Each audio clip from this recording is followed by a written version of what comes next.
Bonjour Philippe Deschamps. Bonjour. Aujourd'hui, vous allez nous parler d'un mystère qui reste fascinant pour l'humanité, qui est l'existence de l'Atlantide. Effectivement, c'est l'un des mystères les plus fascinants de l'histoire de l'humanité. Et la question qu'on va se poser en quelques minutes, est-ce un mythe ou une réalité? Alors, mythe ou réalité, où trouvons-nous le récit de l'Atlantide?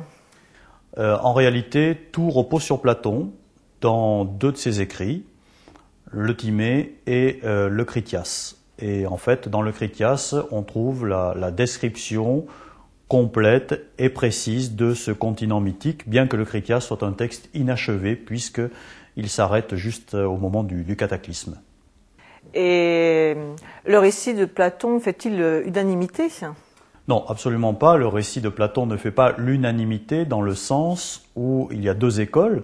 En fait, l'école platonicienne qui avance que le texte de Platon, en l'occurrence le Critias, n'est pas une parabole, mais une réalité. D'ailleurs, Platon insiste pour dire que c'est une réalité.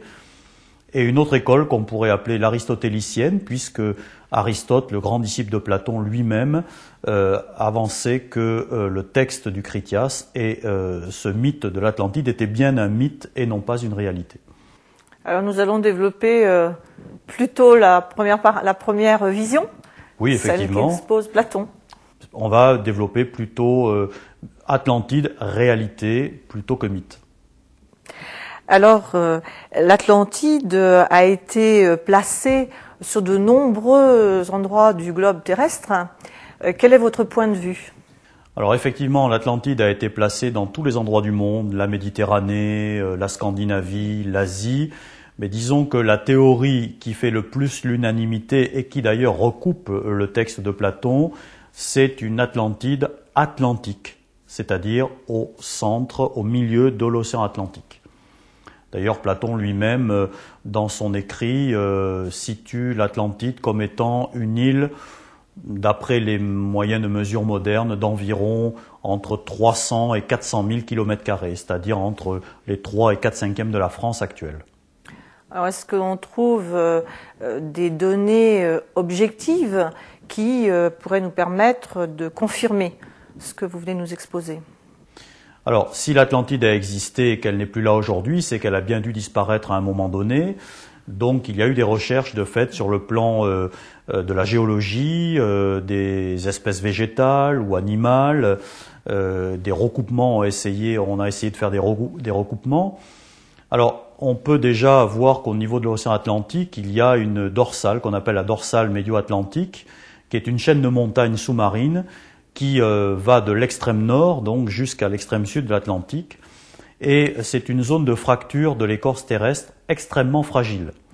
Et d'ailleurs, il y a beaucoup de volcans sur cette chaîne sous-marine et il y a deux zones que l'on connaît actuellement, extrêmement fragiles, au niveau de l'Islande et au niveau des Açores. Ces deux zones se trouvent exactement sur la dorsale atlantique. Et la plupart des théories concernant l'Atlantide avance le fait que cette île, Atlantide, eh bien, se situerait au niveau de l'archipel des Açores actuellement, c'est-à-dire environ à peu près à 50 degrés de latitude nord. Et à côté de ces données, qui sont des données géologiques, au niveau des espèces ou de la végétation, je crois qu'il y a là aussi un sujet intéressant. Alors, des recherches ont été faites, effectivement, dans ce domaine, en particulier par les botanistes, concernant les espèces animales.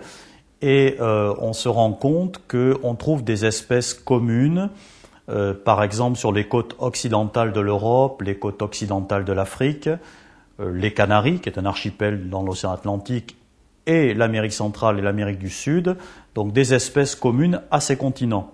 Ce qui est inexplicable au niveau de la botanique, parce que une règle avance que il est impossible de retrouver les mêmes espèces, qu'elles soient végétales ou animales, sur des continents qui auraient toujours été séparés.